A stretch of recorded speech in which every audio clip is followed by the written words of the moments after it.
One sec. It's live going.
All right. Hello, everybody. I am Shubhi Sinha from the youth wing of Rationalist International, and I welcome you all once again to the weekend meeting with Sanal Edamaruku.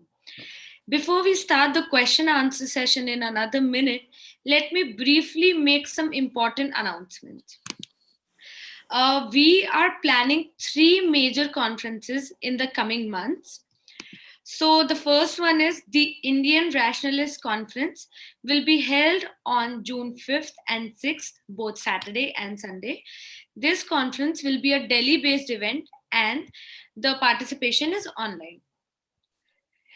The annual Rationalist International Conference will be in Helsinki, in Finland, that will be held on 3rd and 4th July, again Saturday and Sunday.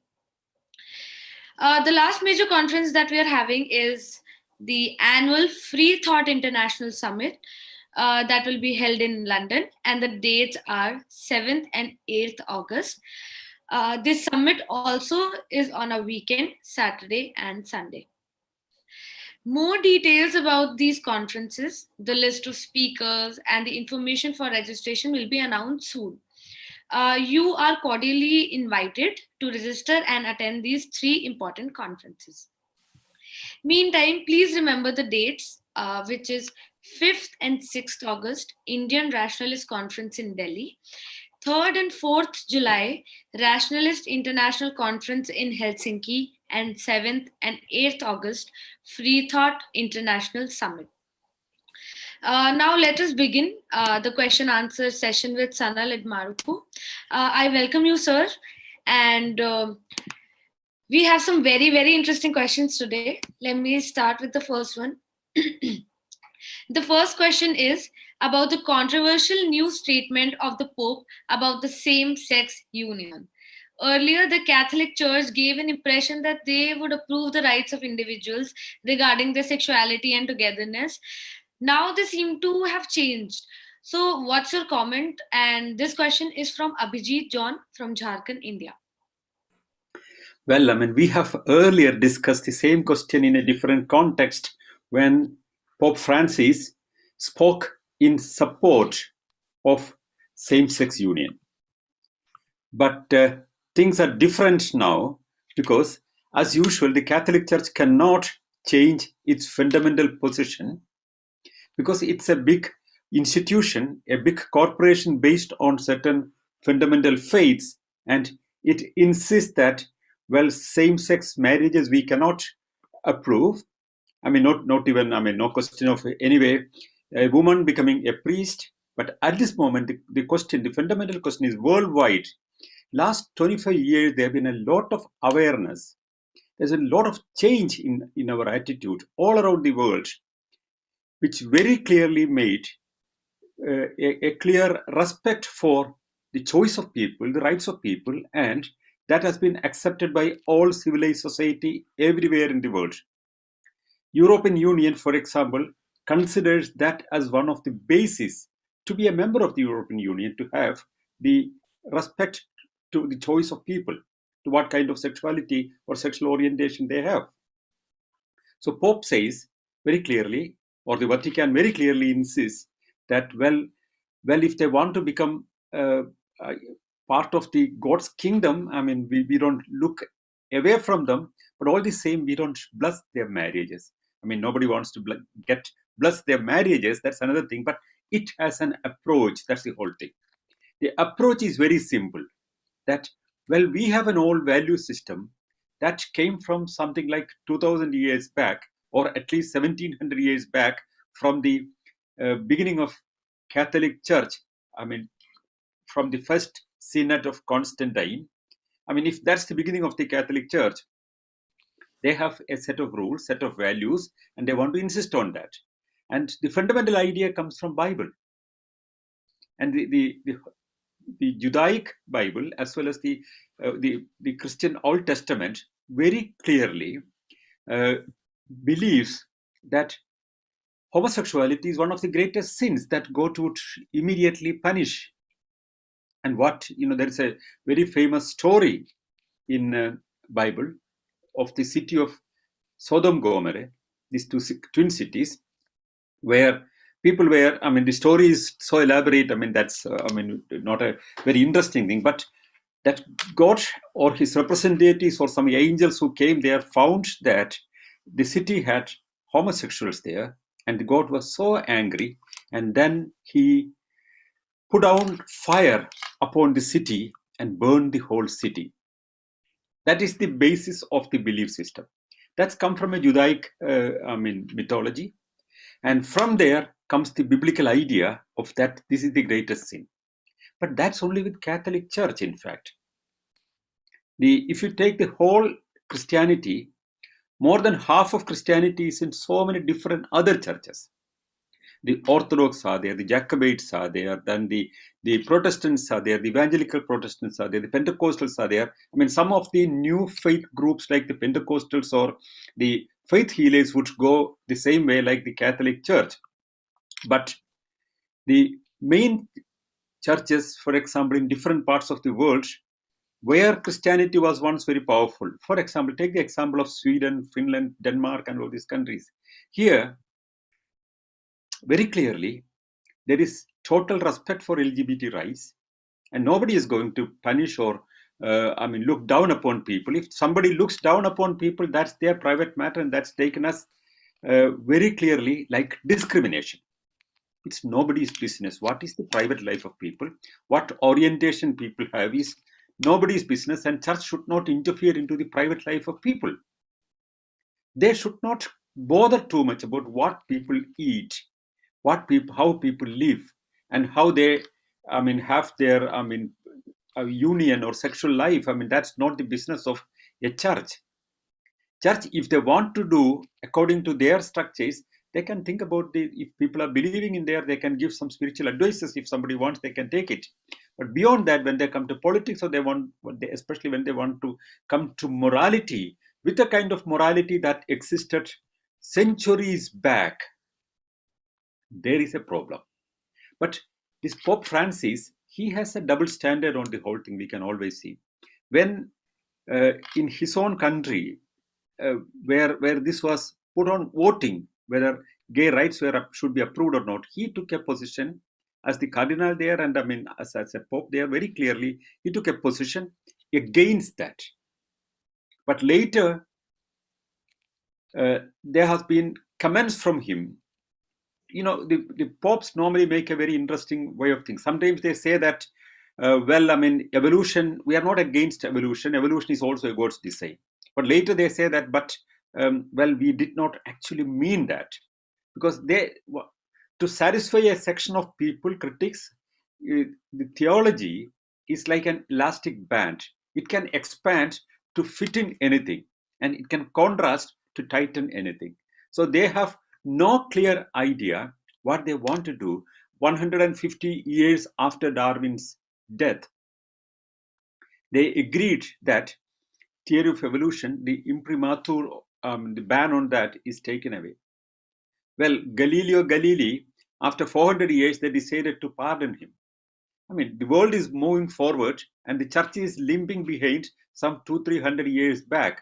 But on certain matters, they are still thousands of years back, and it cannot change very easily, because the whole foundation is based on certain fundamental faiths, and they are afraid that the big corporation that is known as the Catholic Church, which is a owner of huge corporations, business houses, and a lot of business and the investments all around Europe, and everywhere the church has, real estate investments, plantation investments, schools, hospitals, whatever which brings money, the church is very seriously interested in that, because it's an international corporation with a different pattern and faith at the basis of it.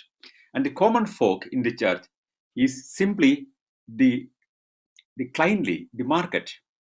And to keep them, they have to make a certain set of rules to cling them together and separate them together from the changing world, because that's easy to make an exclusive market for themselves. So nobody takes this serious. Look at the other countries. In many countries, I told you many times. In Finland, for example, last Gay Pride Day, there was a national demonstration, as in many other countries. In Canada also, I mean, the Prime Minister was in the forefront of the demonstration. In Finland, the Prime Minister was on the forefront of the demonstration. But most interestingly, the Protestant church here, its one major archbishop was, the chief major archbishop was in front of the demonstration, supporting the rights of people. That shows a changed church or a changing church. But Catholic Church is rigid, like a monster which cannot change its shape, like an ancient creature which has no idea what the world is going to and where it is moving to.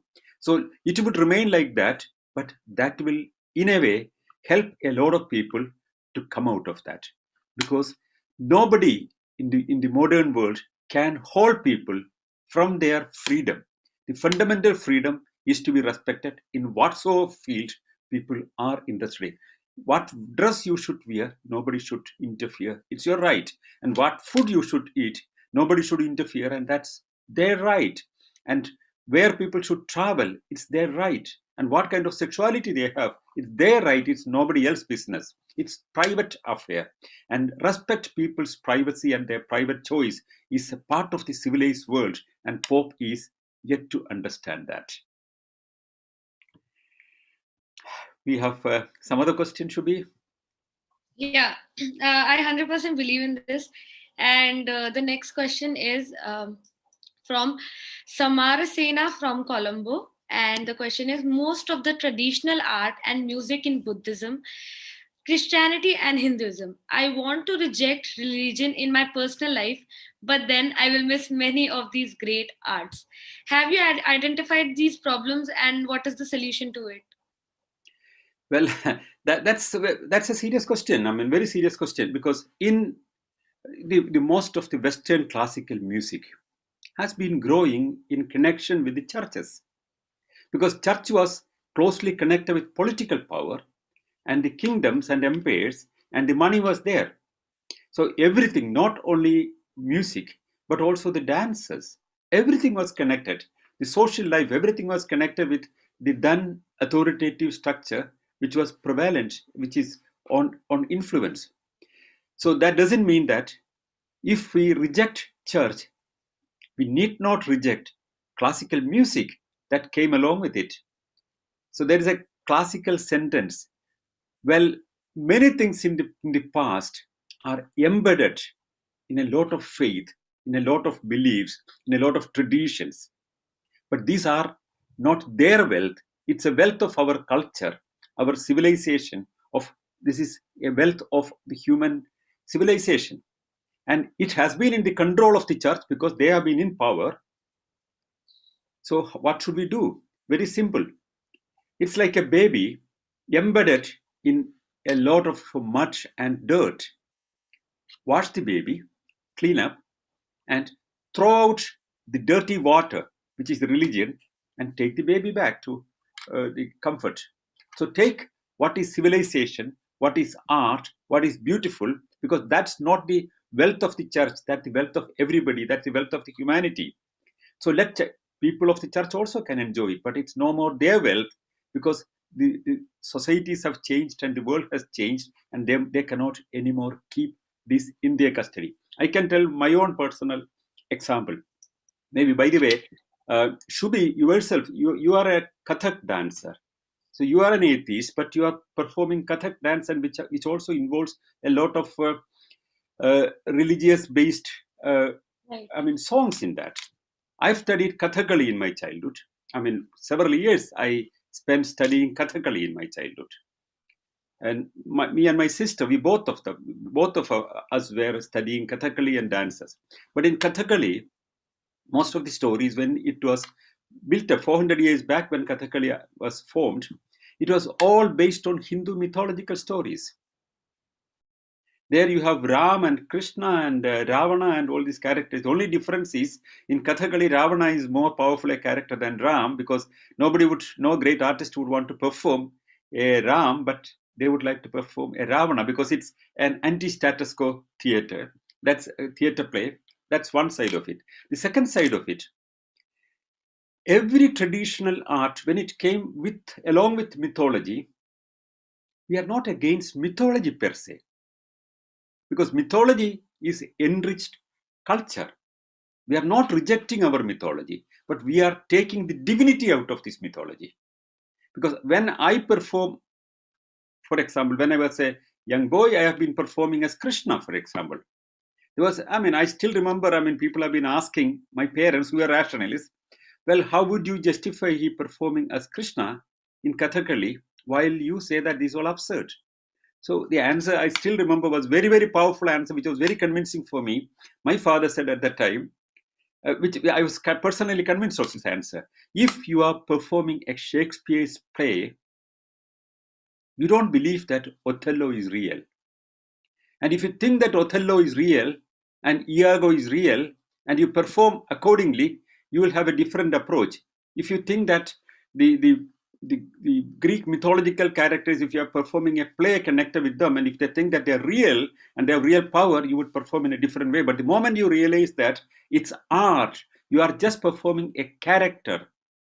You are performing like Othello, you are performing Krishna or Ram or anything. These all things are part of our tradition. Nobody would say that Ramayana should go. Nobody would say that Mahabharata should go. They are great epics. They are literature. That's literature. That's part of our great tradition.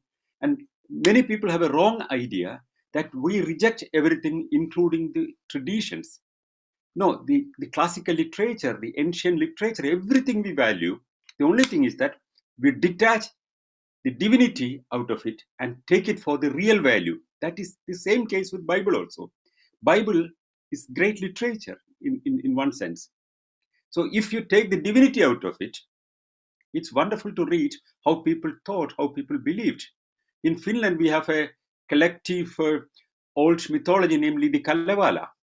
Kalevala are collected stories. Every society has collected stories of the past, of mythology of the past. That enriches us. So we take all this mythology, us mythology, and take out the divinity out of that.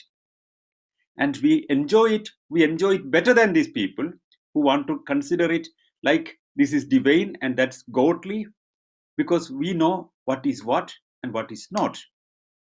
So therefore, we would enjoy art, we would perform art, we would sing music, we would listen music, we go to classical music, we would even hear the ancient classical music, which is all praise of all gods. No problem. We are not worried because we know that mythology is mythology. We need not be too afraid of that, because the idea is to think scientifically, to think critically, to promote your critical faculties. The moment you have that capacity, you don't have to be afraid of some old mythology. You don't have to be sensitive about that. You can just smile at that. You can just take it as literature and enjoy it reading and enjoy it understanding, enjoy it by seeing the old societies cross sections presented it in great literature. That's how we see all art, literature, and culture. As I earlier said, we take the baby, but the dirty water that washed the baby we throw off, but we don't throw away the baby also. The baby is art, culture, civilization that we have. And the dirty water is the superstitions connected with that. That we throw off. That's the approach that I've been following. I think we should not reject mythology. We should not reject our epics. We should not reject our classics. We should not, great atheist Shelley, as one of his great poems, The Prometheus Unbound. What a beautiful myth is there connected with the Prometheus. Prometheus steals fire from Zeus, and he brings it to people. And this was a great mistake in the eyes of Zeus. And he punishes Prometheus and ties him up on a rock in the sea. And big eagles will come and take away his liver, that is supposed to be the major inner part in their mythology. And he suffers, and in the night it's all over, and again the liver will grow in the night. And next day again eagles will come, and there was a permanent punishment till Hercules came and saved him. Such a beautiful idea of suffering that a character faces to bring fire for the people which was rejected for them. So this idea was presented so beautifully by Shelley, a great atheist who wrote a little pamphlet, namely Why I Am an Atheist, and was thrown out from his university. That was the famous Shelley was. So that's the spirit we have. We don't reject mythology, we don't reject art, we don't reject any kind of culture. We want it, we take it, and we get it back to humanity and for the whole humanity, and take out and eject out divinity and superstitions. Well, this was a very smart question, I'd say, because like being an atheist myself, I never gave this a thought, like this perspective. So thank you for answering. Moving on to the next question. Here is a friend from Kerala who attended your Malayalam online lecture yesterday on happiness as birthright. He feels that it was a great talk, and would you briefly explain this to English speaking audience too? This message is from Anirudh from Kerala. Well, yesterday, on every Saturday we have a Malayalam session. Because I speak Malayalam, and that's my mother tongue, and I've written many books in Malayalam language. Therefore, I don't want to lose that connection with the people of Kerala. Therefore, we have a Malayalam meeting also. Yesterday, we talked in that meeting was an idea that happiness is not generally considered as a birthright or a fundamental right. For example, by the Universal Declaration of Human Rights does not speak about happiness as a fundamental right. The French Revolution, the ideas that came out speaks about equality, fraternity, and liberty, but happiness was not seen as a major thing that we have to follow. That was the idea that I was trying to present. I tried to tell people in that meeting, maybe we should bring out that topic a little more elaborate, because that's a subject which that needs a lot of attention also. The fundamental idea that I was trying to say is reject the idea of Gautama Buddha primarily, because Buddha said, don't have desire. The reason for all misery is your desire. When you have least desire, you have less problems. So desire is the key for all problems. There is another version of the whole thing. That's the middle path, wherein say that you should have desires only connected with to keep on your ascetic life. This was coming. These ideas were coming. You have to see all of this from the period that it was coming. There was a time when there was a lot of wastage in the name of sacrifices and all these rituals, and Buddha was rejecting that, all unnecessary greed which people wanted to achieve, imaginary things that they wanted to achieve, and the kind of huge sacrifices perhaps a very major position that probably would have influenced. I'm not a person to judge about how he thought, but I thought always that we need desire. Desire is the key of happiness. One should have desire. One should have desire to achieve things. One should have primarily desire to be happy. Because whatever we do, whatever we try to achieve, whatever the humanity has ever achieved, are all in pursuit of happiness. But happiness is in a broader term. When a person wants to establish an empire, rightly or wrongly, he has a desire to establish an empire. He is seeking his happiness by achieving that. When you want to travel to reach a place and see that place, it's a desire. You work for it. And when you achieve it, or when you think that you can achieve it, or when you think that you can try to achieve it, that brings you happiness. The moment you lose your desire, there is no scope for any happiness. Passionate desire is the key of happiness. And that is what we all have to study also. All the religions try to tell people to have abstinence. Don't wish too much. Go back. In Christianity, one of the fundamental beliefs is that you abstain from all happiness. That's the closest way to reach the kingdom of God. The first question of Bible, I mean, which becomes the major sin later, is that when God says that don't try to eat the forbidden fruit in the Garden of Eden, and when you eat that, you will be one amongst us who would understand what is wrong and right. But the mythological Satan in the shape of a snake comes and tempt them to have the forbidden fruit.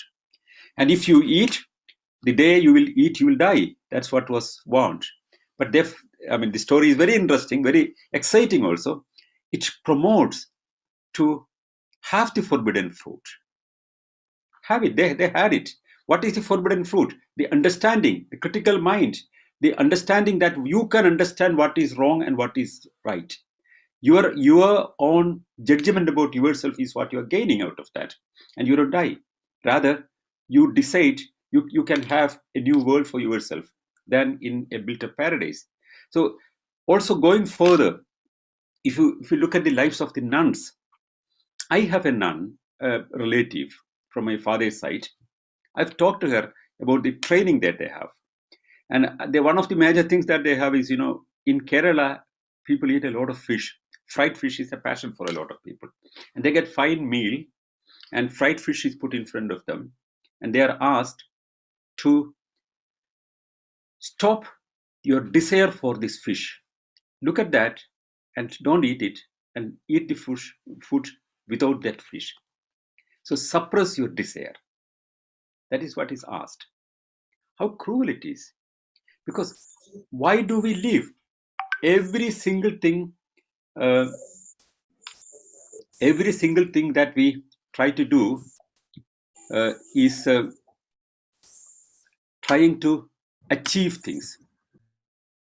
Every single thing that we try to do, from a little child, the child wants its milk, and it gets the immense happiness it gets when it gets the milk or some food. When you are thirsty, then you have a great desire to drink water. When you drink water, you get immense happiness, satisfaction. Like you want to listen to a music and you hear it. No music is forbidden. When you hear it, you get satisfaction. So have desire for everything. And I would say the next step further, when you achieve, there are classical explanation. What is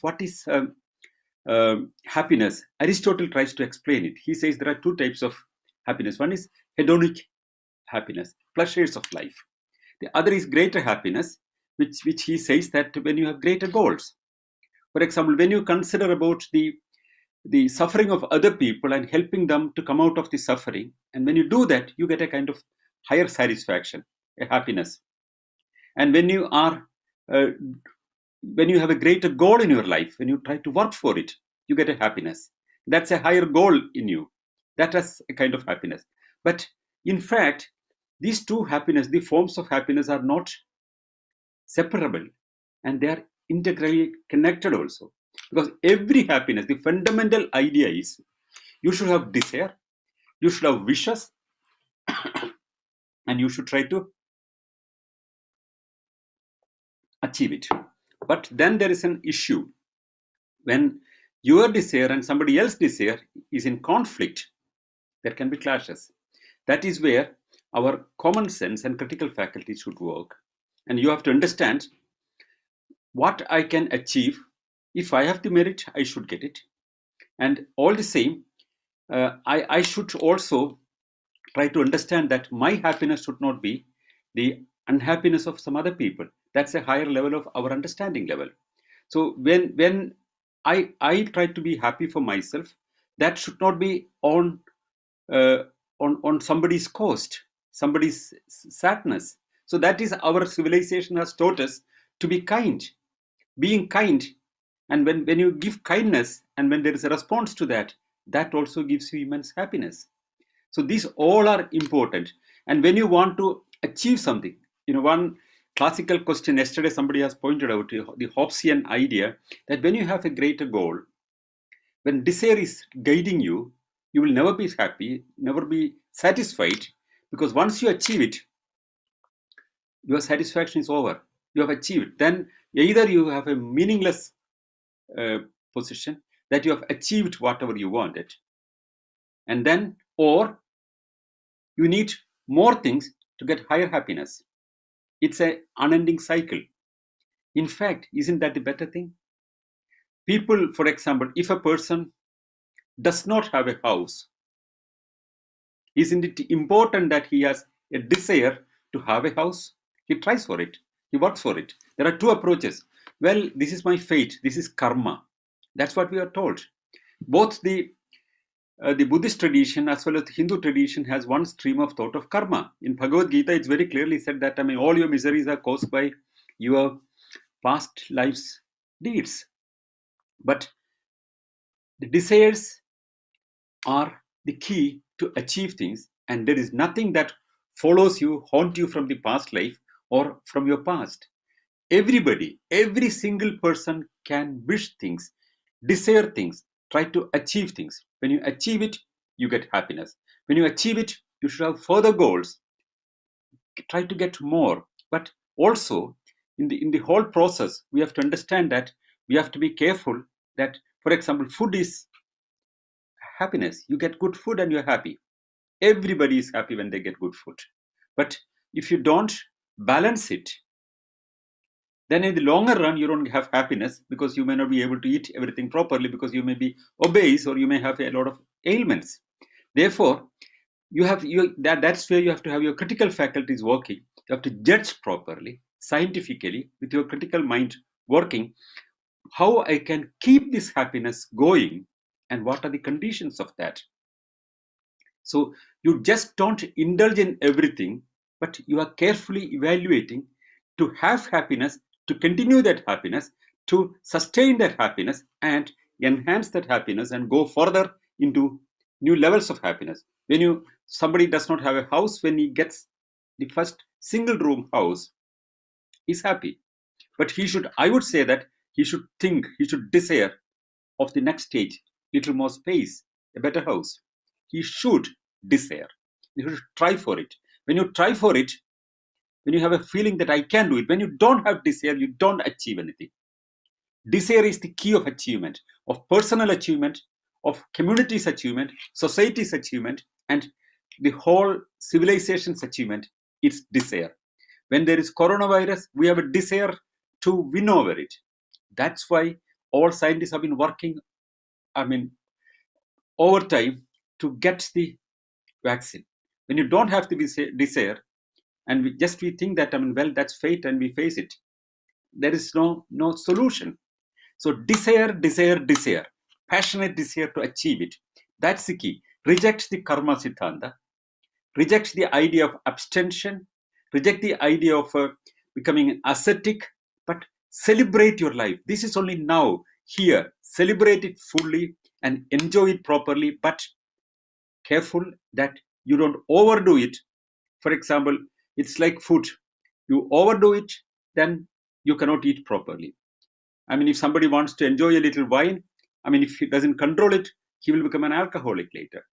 So everything needs to be evaluated so that you can get the happiness in the longer run and it's sustainable. But enjoy life.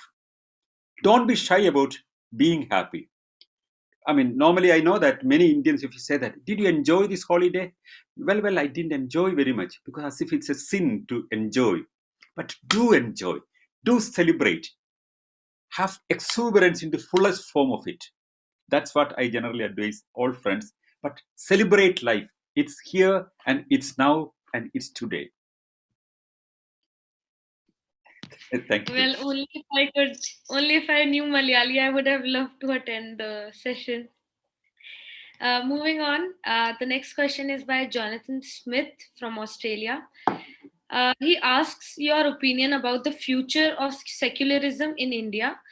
There are reports everywhere that India may shed away its secularism. What is your judgment?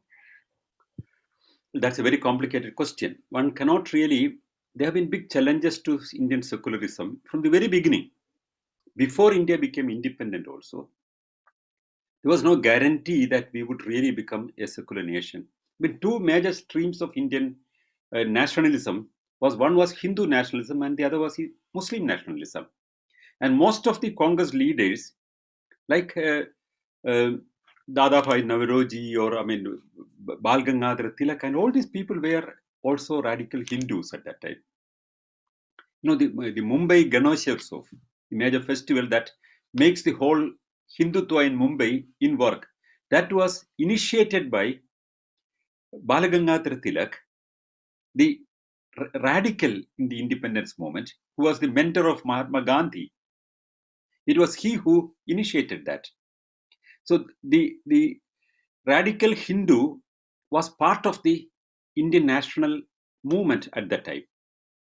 Savarkar, for example, he was, this also I have been speaking some other day in Malayalam language. Sorry, we should speak it in English also. In two interesting characters of Indian independence struggle, if you say the whole British India, when we have been trying to get freedom from British India, two major leaders who were part of Indian National Congress were later became symbols and ideologues of two religious nationalism, Muhammad Ali Jinnah and Savarkar. Interestingly, both of them were atheists. Many people do not know about that, but Jinnah was personally, he was an atheist. And when the idea of Khilafat movement came, initiated by Gandhi, when the Turkish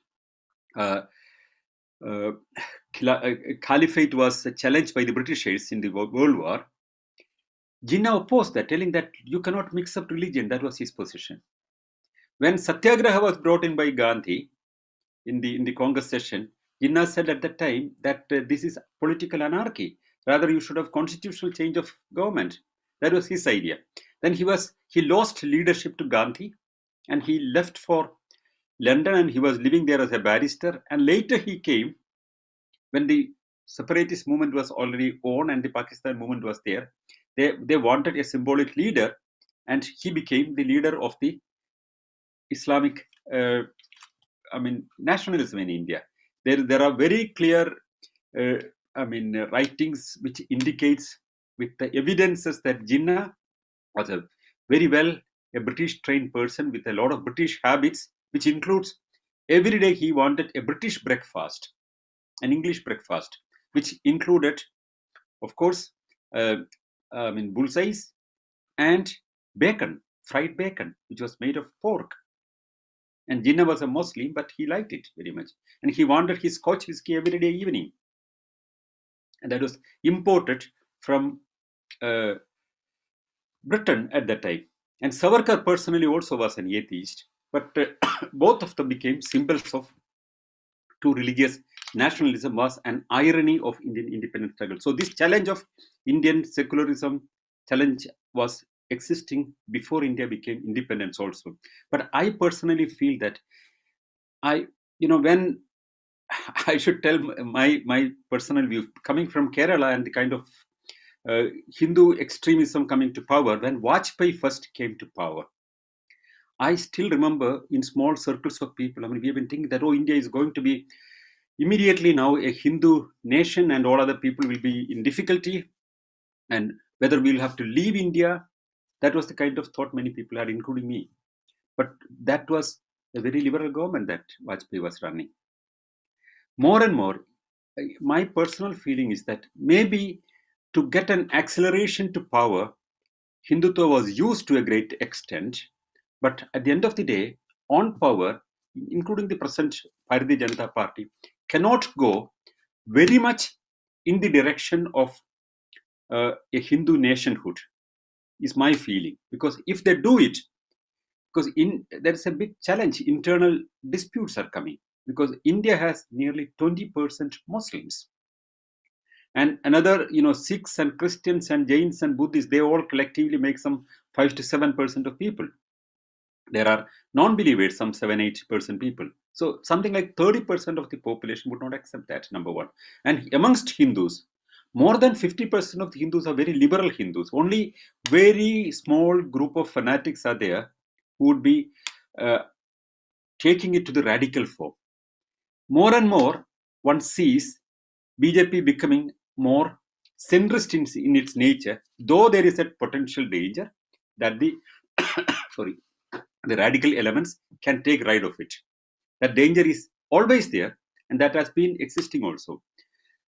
Every time, I mean, even during when Jawaharlal Nehru was still alive, RSS was part of the Republic Day parade once.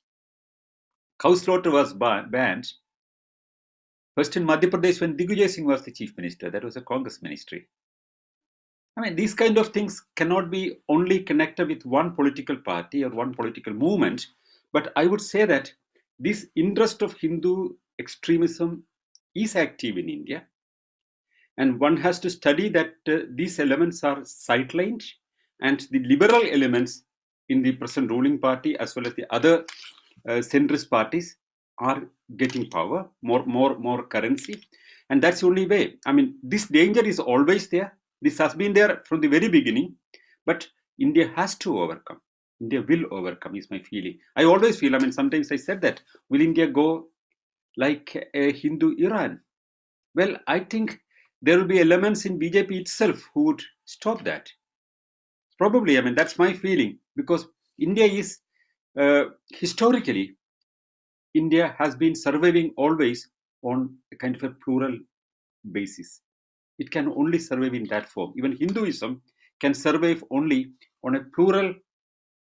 I mean, Hindu structure, Hindu society is also not a what you call a monogamous society, because it has so many different castes, communities, and other different interests. Also, India has a lot of languages. All these plural structures, linguistic divisions, the caste divisions, the community divisions, the gotras, then the cultural levels. There are a lot of divisions we have. We all have to live together. We have to study to live together. Otherwise, it's not good for India. Whenever one has been so rigid and trying to make it as a uniform India in one shape, one form, and one formality, one line, then there have been dissent in India. There have been problems in India. I think the political leadership in India would have the wisdom to understand that and go in that direction. But that doesn't mean that I would always feel that uniform civil code is an important thing. That's nothing against when I said I'm against uniformity. Uniformity of law is very important, because in inheritance law and marriage and divorce and all, there are so many different laws in our country. I mean, the rationalist movement has been demanding for a uniform civil code. Like in criminal laws, we have one law for everybody, and similarly, there should be a uniform law for all Indians. Is something that we have been demanding. Many people have been asking, but that's the same thing that BJP has been saying. But of course, there are rationalists in BJP also. I mean, people like Arun Shourie is a very strong atheist. And in Tamil Nadu, there are many leaders of BJP who are atheists also. That doesn't mean that, I mean, BJP can simply go in the radical Hindu way. There are two elements in BJP. That's how I see it as a political science student. One is a radical Hindu who is trying to press on that side, and the liberal Hindu trying to press on this side. So the balance is there now. But I wish that the secular, plural, accommodative India would survive. If it doesn't survive, it's a loss for everybody. It's my personal judgment, because history is in the making. We all are witnessing it. The very last question that we have is from Ashutosh Bhattacharji. He writes from Kolkata. So the question is, what is the political position of rationalists? Are you left, right, or centrist? Do you consider dialectical materialism as a scientific worldview that explains social situations correctly and justifiably? Well, this is an interesting question. I mean, see, in London, this was a major issue some years back, some decades back.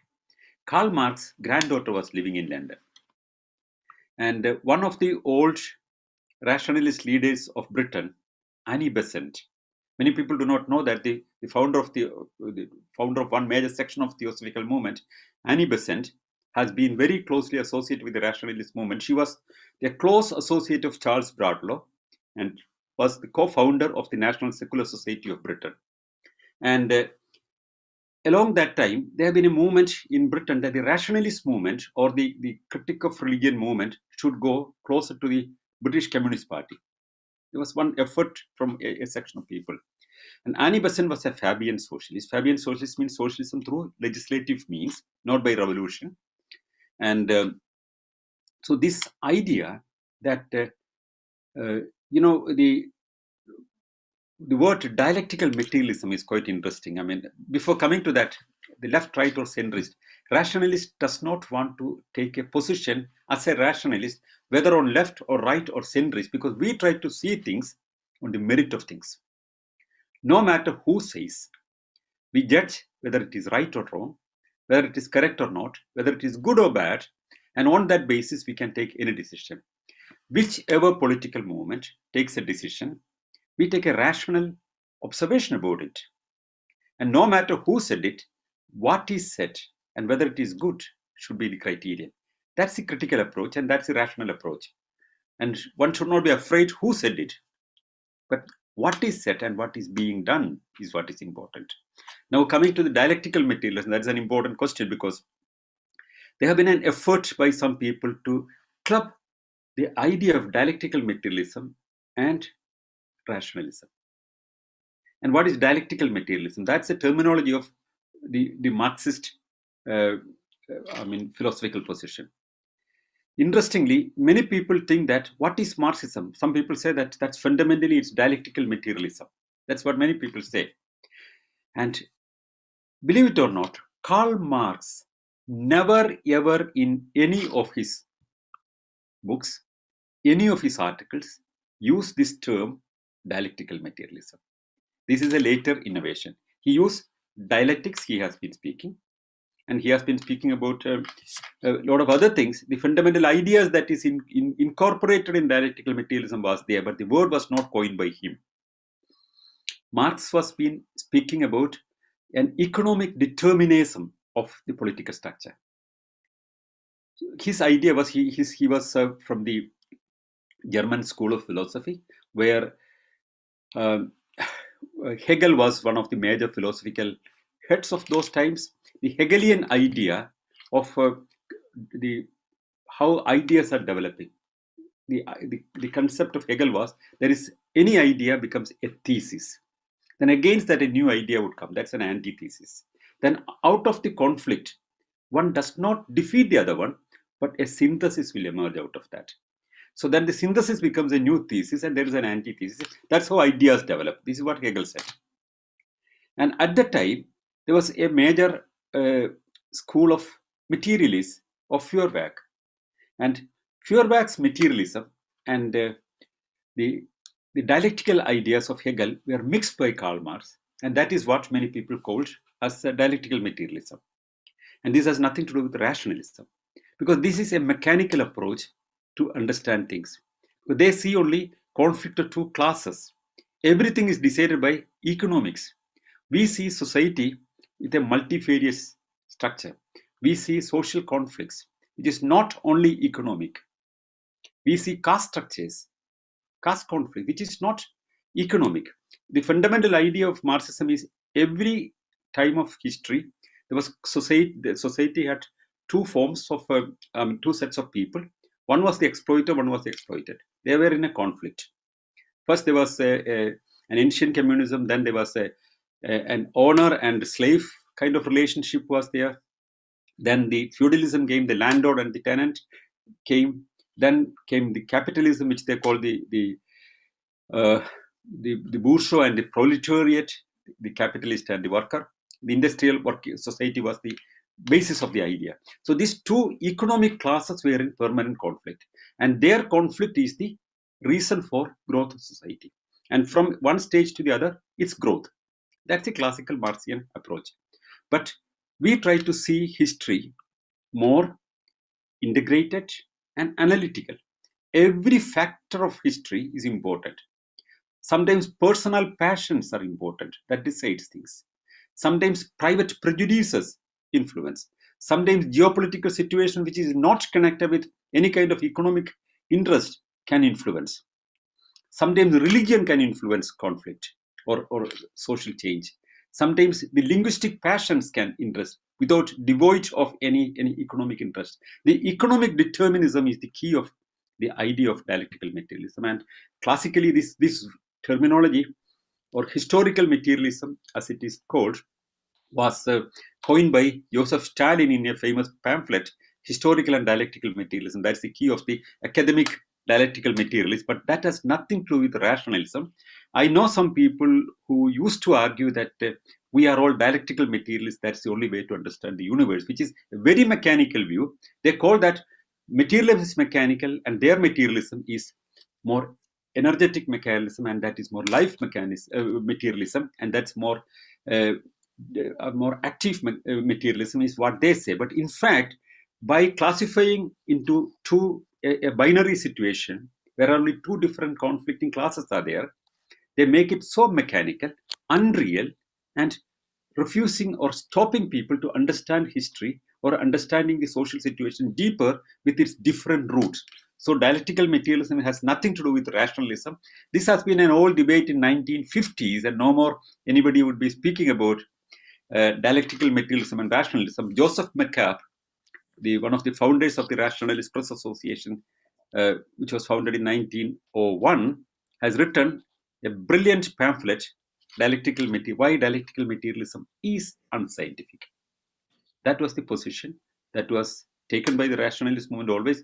We have not a closed approach. We have a very open approach to history because we are critical, analytical, and trying to understand history in its own format.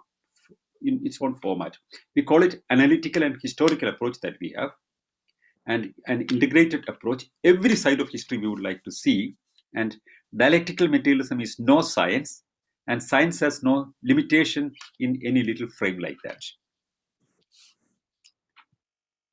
So coming back, one more thing. We are not left, we are not right, we are not centrist. We are just right in our position. When there is something good on the left, we would say yes. When there is something good on the right, we would say yes, good.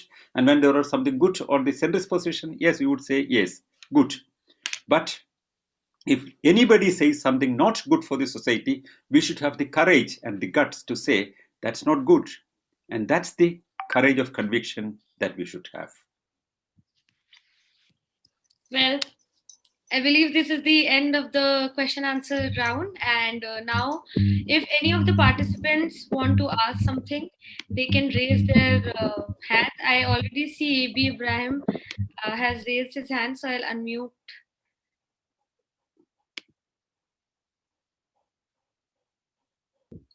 So you need to unmute it. Yeah, all right. Audible.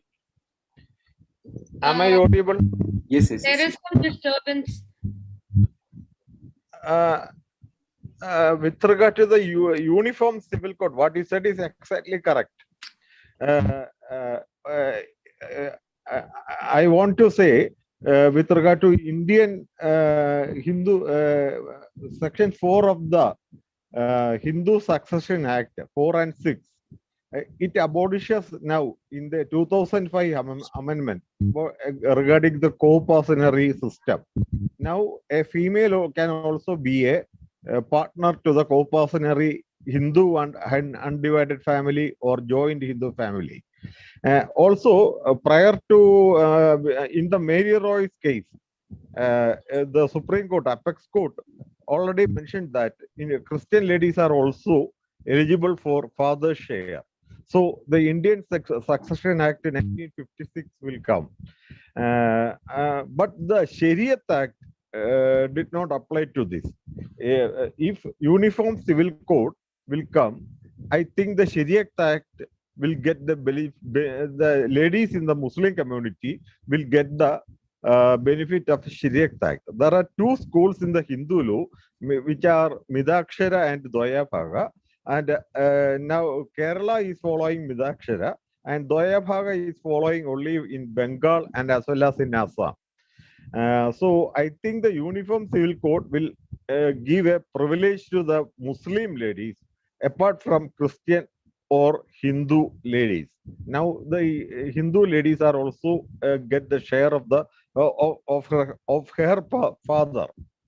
Coming to another point, you said about the Kathakali. It is very interesting that you studied Kathakali and the Hasta Lakshana Deviya. It is a scientific development of gestures. And with regard to the classical music, there are 72 Melakartas and its Janyas. It is also a scientific development by the human man. I think we cannot compare it to the religious faith. These two are one, Astalashana Diviya and 72 Melakartas. They are scientifically developed by human being. Uh, uh, Along with that, there is a system followed in the, I think, a hidden language, Guda Bhasha എന്ന് പറയും. Kadavayadi. One of the RSS ideologists, Dr. Gopalakrishnan, said he is only one of the person now living who knows the Kadavayadi system. But I do know how to calculate the Kadavayadi system. The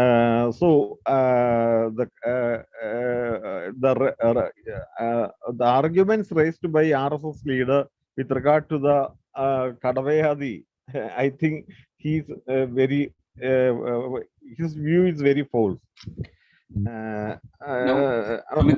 Come to the subject. Yeah. Also, with just I am giving only some examples. Also, with regard to the old textman you preferred in the case of first question, I think the old textman was written during the period of Constantine. That is prior to Emperor Julian, and the last Sanhedrin was dissolved during that period. After that, no Sanhedrin was there. I am only expressing my views. So the uniform civil code is better, and it is helpful only to Muslim ladies, because nowadays the Hindu Succession Act as well as the Christian Act is in favor of ladies. Thank you. Yeah, thank you, Eddie. Primarily, Old Testament was not written at the time of Constantine. That's a factual error, because it was written something like 1200 years back, before the so-called period of Christ. The present forms of Old Testament and stories were started coming, and around 165 BC, the present Old Testament was almost ready. But what during the time of Constantine, what happened was, all these New Testament was the major issue there. In the Old Testament, there were many things which were against the kind of belief that Constantine wanted to continue. There are many other books also, which they call Apocrypha, and rejected it. The approved ones were taken as the present day Bible. The Old Testament was, that was a book of the Jews earlier. They have two books, the Old Testament and Talmud. So this Old Testament was not of Christianity. It was only adopted by Christianity, and at the time of Constantine. Later, the same story with a different format was adopted by Muhammad also in Quran. The same story with a little difference. But the many parts of Old Testament was taken as it is from the Judaic background in the first synod, which was in the 4th century by Constantine. That part you are very, very correct. And second thing, regarding uniform civil code, I mean, you are a lawyer, and I mean, of course, you know about the legal structures, and I was more worried about the ethical and social side of the whole thing. Because if there is one country, I mean, I would always feel that there should be a universal law, like Universal Declaration of Human Rights. There should be a universal humane legal system available for everybody, is what I always believe is important. At least in a country, we should have a not simply, I mean, making some little changes here and there, but also the Hindu law in India is not exactly meant for Hindus. For example, the Hindu Marriage Act is not only for Hindus. All other people who are not covered by other personal laws are all covered by the Hindu Act, and that's how it's done. So all these acts, all these religion-based acts should go, and there should be one act which should be humane and based on modern value system and modern legal ideas and models taken from rest of the world, successful models. That should be the way to understand or remodify our legal system. Of course, our penal code and criminal procedure code were coming from the British times from 1870, which minor modifications only. We didn't change the criminal laws when we got independence. We only made a constitution. So this that's part of the criminal law, but also the Sharia law is not exactly what the Islamic laws. This is Sharia law as prescribed by the Indian personal laws.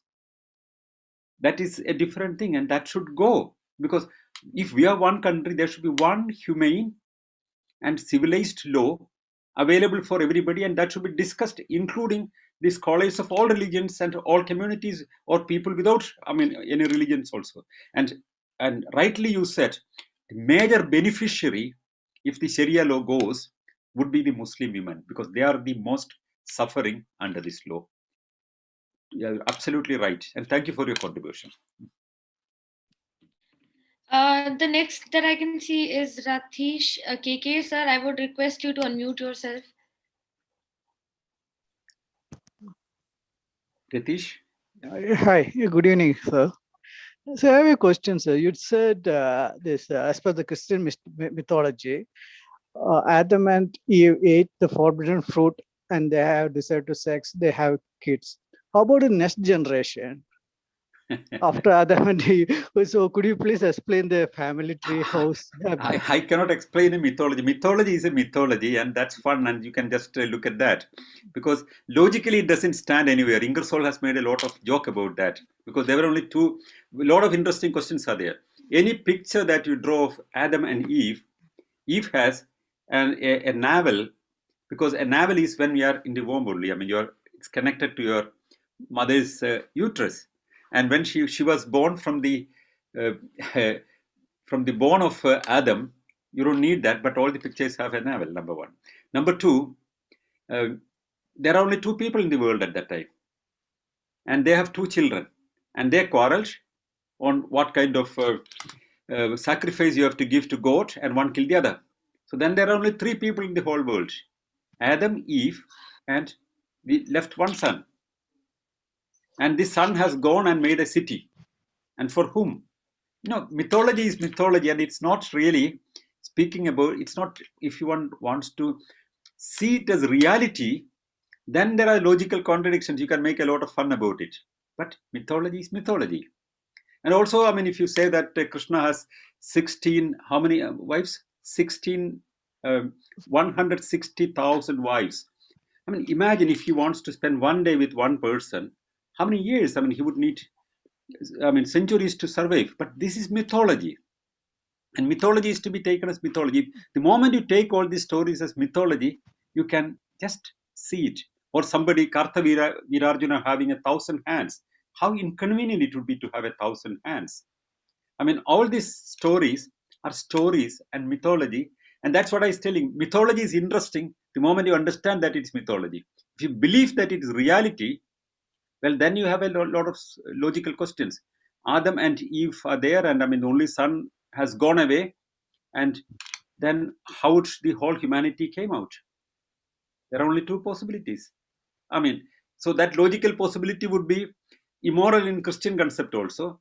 But that is not to be addressed, because mythology is what I always believe. it's a funny story, but all the stories have a lot of logical contradictions. The idea that Jesus crucified, Jesus is God is the Father. There's a Father and the Holy Ghost and the Son, and the Holy Ghost is the Father of Jesus, because Holy Ghost is conceiving Mary. But then the Son is also God, the Father is also God, and the Holy Ghost is also God. So the Holy Ghost decides that a son has to be born, and a part of him becomes a son, and then whose sins he has to punish, the God himself decides that he should be punished, and then his punishment, he himself gets sacrificed on a cross, and then he himself solved the whole crisis. It's all, it's beyond common sense. So, but if you go for common sense, if you mix up common sense with any faith, it doesn't work. That's why people with common sense leave religion. For many people, these mythologies are not part of even religion. And that's an interesting thing. Many people who are Christians don't believe Old Testament as real stories. They say that these are symbolic stories. They're mythology. A lot of people believe that. Ask any Hindu. Majority of the Hindus say that, come on, these are mythology. Who takes it as verbatim? That's part of the faith. Most of the people will say that I would believe in a universal spirit only. That's a big change now. So people do not follow these myths only when you want to feel offended when somebody speaks about that. Otherwise, people don't take this mythology as ground reality. And mythology is mythology. Just read it and have fun like you read any other story. I mean, that's it. Okay, I understand thank the you, sir. inherent question that you No, asked. I asked this question to many of the Christians. Either they will ignore or they They get will get offended. angry. Angry. Normally, they Okay, will get thanks, sir. angry because if the story is correct, the only lady existing is Eve, and she can be conceived only either by Adam or by the son. I mean, this is against their own morality. So this is therefore they would just get angry. But I would say that don't provoke them. This is a story. Just laugh at it and go off. I mean, Okay. Thank you, sir. All right. So moving on, I'm just seeing if anybody else is raising their hand.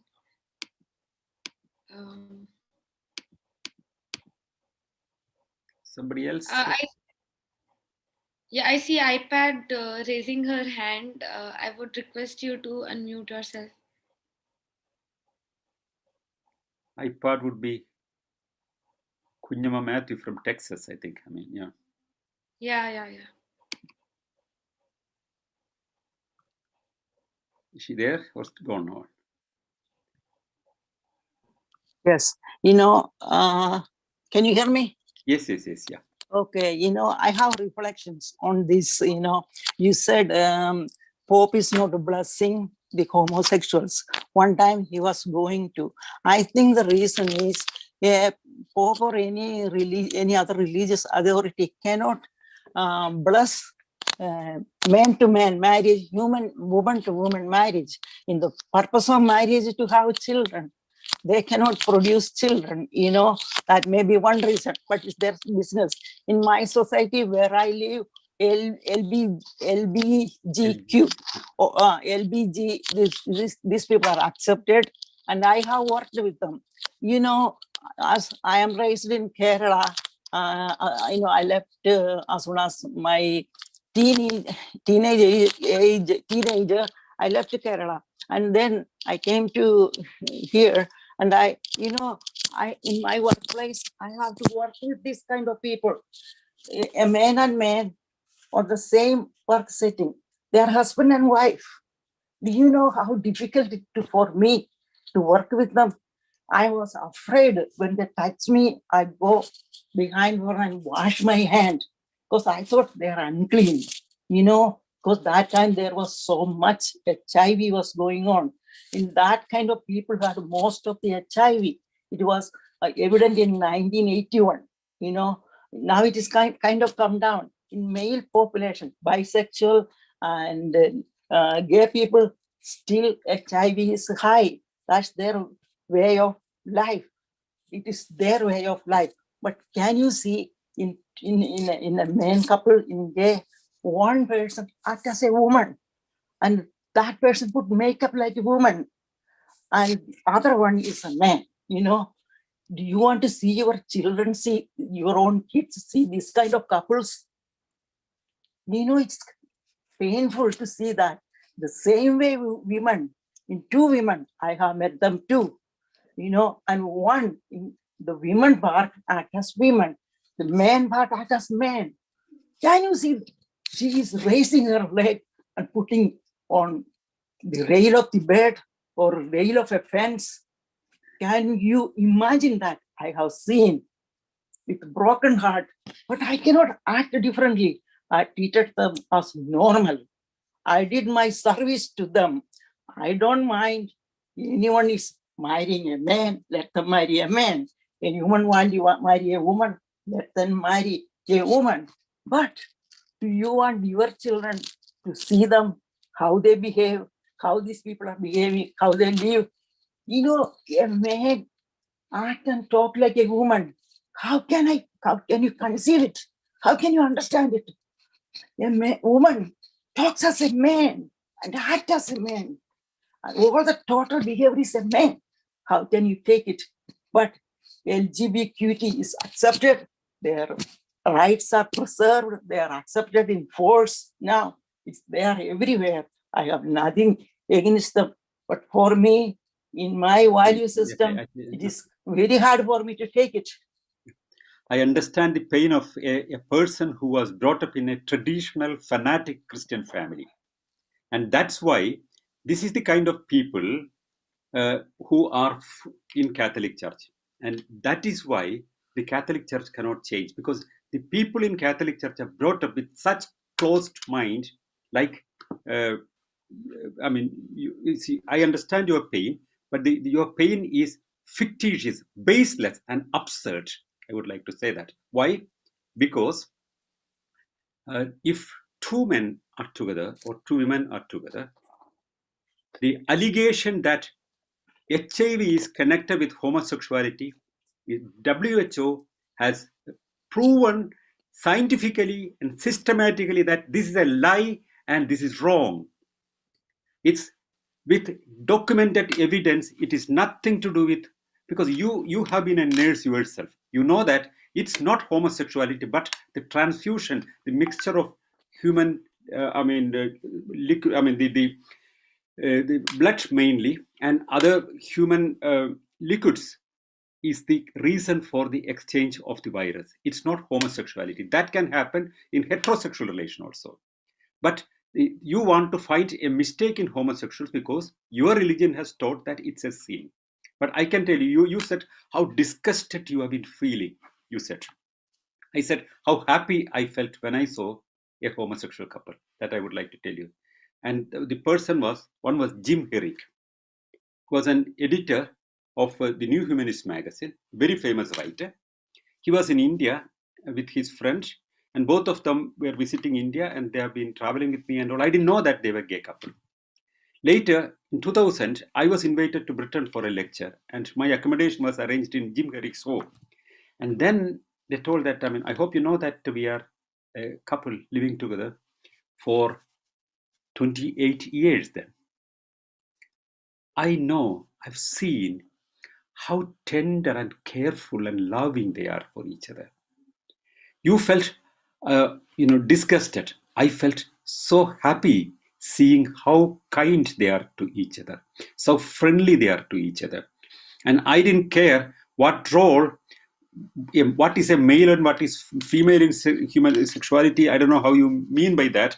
If you think about sexuality as a missionary position, sexual act only, well, that's a different thing that is to be talked. But in modern understanding about sexuality, both the partners are equal. Whether it is heterosexual or homosexual, it is equal. And there is no question that this should be seen as ugly, because that's against civilization, that's against morality, that's against the value system the world has developed. If you speak against, if you have a discriminatory mind against a homosexual in Europe, you'll be punished. You are a criminal then, because it's an offense. If a country decides that there's the discrimination against them, they would not be part of European Union. That's the kind of approach European Union has developed. And now I tell about another couple whom I have seen. I've gone to a birthday celebration of a Finnish friend, whose wife is, the guy is Danish and the lady is Finnish. And this was their, his 60th birthday, and they had a little party, and the party was on. And then their daughter comes from Copenhagen, was studying for medicine there. The daughter comes with another friend. The friend is a female. And he introduces my partner, my life partner. That's how the girl introduced her to others. And the parents were so happy, telling that this is my daughter, and she's the wife of my daughter. And I felt so happy. The lady was pregnant. And they decided they wanted to have a child. And therefore, they decided that this one lady should conceive.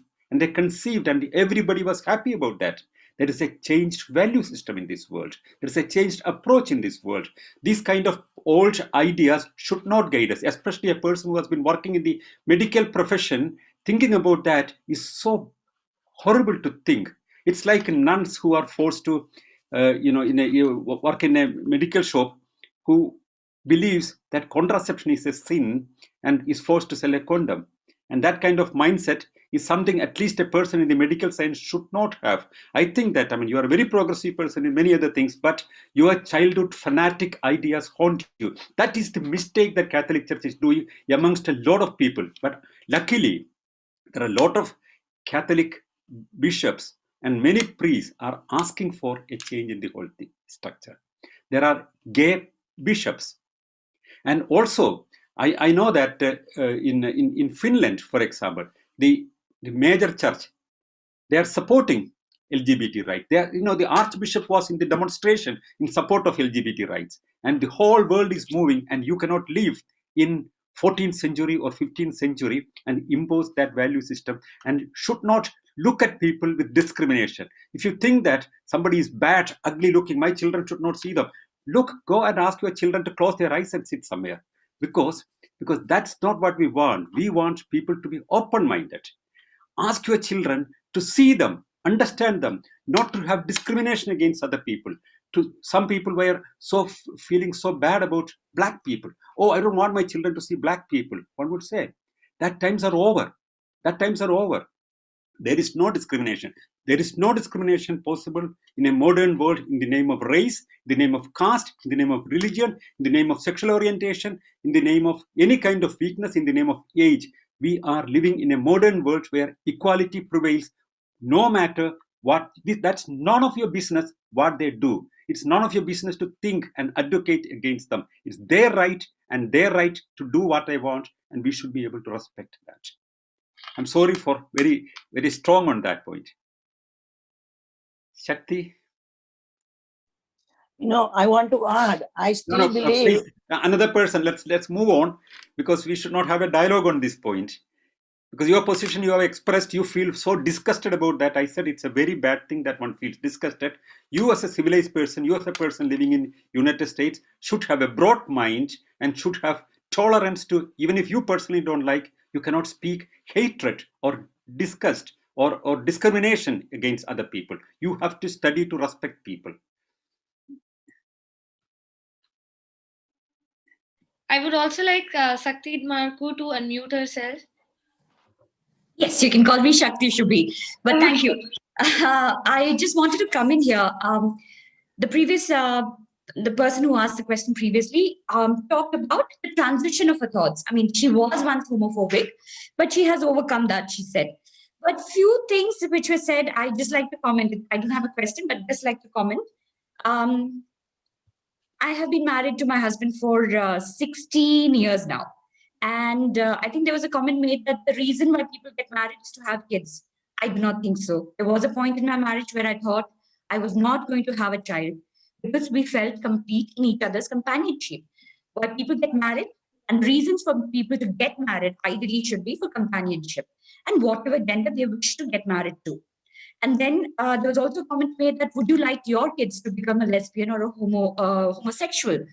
I would like to say even before Article 377 was, amended and the rights, people were given rights to live together, same-sex couples were allowed to live together in India, and it was decriminalized in India. My father, Sanal Edamaruku, the way he raised us, he was sensitive, and in our upbringing, when we were told about, when we were growing up and we started dating for the first time, he was open to the idea of us being attracted to the same sex also. And I'm glad for that kind of upbringing. I am glad that we were very progressive and modern. And I'm sure my father would not, ultimately it's my decision to get married to whoever I want. But my father would have been part of my decision, even if I chose to marry someone from the same sex. So that's the kind of upbringing Sanal Edamaruku has given to his children. And I would like to give to my daughter. Eventually, I did, after 8 or 10 years of being married to my husband, I did decide to have a child. But that was not the sole reason of my marriage. I mean, I got married to my husband because I fell in love with him and I like his and I still enjoy his company even after 16 years of being married to him. That's all. Thank you. Thank you, Sakti. And is there any other question that, Yeah, please, she wanted to say something more. can you unmute yourself? Unmute yourself. And don't feel offended. I was telling you. No, I'm not offended. I know this HIV is not limited to gays. It is bisexual and it's a disease of mostly found in men. I'm not objecting to World Health Organization decisions. I'm not against, and I don't hate homosexuals, gays or lesbians. I don't hate them, but I have a preference. My preference, that is what I expressed. In my community where I go, there's a lot of people homeless. When I go to store, there are homosexuals. In every restaurant, if you go, there are homosexuals. We don't fight them. We don't look upon them. If they ask something, we help them. They help us too. If you suppose, I bring you a scenario. If my car is breakdown, they don't mind to give me a jump. If this happened to me also. The people who worked as gay men, they drove me home. Don't think like that. I hate them. I do not hate them. But my feelings that I was expressing, what I feel, I still do have my own opinion. I think you all do have your own opinion towards any kind of sexuality. This is all I got. So don't think I'm not a progressive person. I don't understand. I do understand. Anyone want to marry anyone, I don't give a damn. Let them live their life. It is accepted widely. There is nothing wrong. But I expressed my feeling. That's all. Thank you. I didn't also want to offend you. I mean, that was not the intention. What I wanted to say is that, But I felt bad. Yeah, you felt bad. I'm sorry for that. I mean, that was not intended. I only wanted to say that. I mean, see, people are people and everybody has their own private life. And what people do in their private life is none of society's business. And we should have, an open mind to take people as they are. You cannot change them because they are what they are. And they're, like their skin color, they cannot change. They like the way they laugh, they cannot change. Their sexual orientation also, they cannot change. They can sometimes, because the society hates them, they can suppress it. They cannot change. Once it's normally, it's possible, they have more liberated life. One should have kindness to a long time discrimination against them. They have been suffering. People have been killed. Even now, in 25 countries, if you are a homosexual, you can be executed for that. So a civilized part of the world, including United States where you are living, it's all permitted. I can tell you very famous examples also. James Randi, who was in heterosexual relations. At the age of 75, he realized that he was not heterosexual, but homosexual. And he found his partner at the age of 75, and he lived till his end. He died in his 90s recently, and his partner was a man. So that is all taken very kindly and normal in many parts of the world. By the way, top politicians in Finland, one of the members in the cabinet, is a gay officially, publicly. That's all. In different parts of the world, these are treated differently. I only say that have respect to others' feelings, and even if you have prejudices, we should be able to overcome it, come out of it, because we all are naturally growing in situations.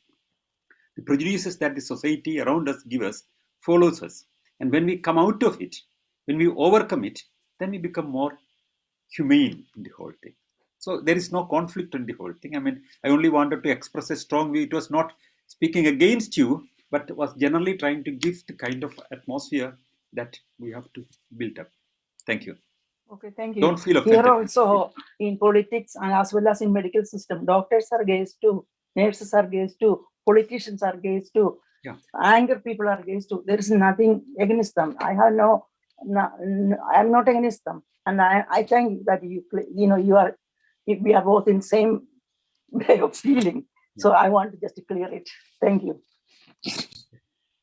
Yeah, thank you. Yeah. Well, I think there are no more questions further, and I would like everybody to thank everybody for sharing their experience. And I hope with sessions like these, we all grow and learn. Thank you, everybody, and also thank you, Sakti, for joining us today. It was really nice to have you here, and I guess this is the end of the session today. Thank you very much. Thank you. Yeah.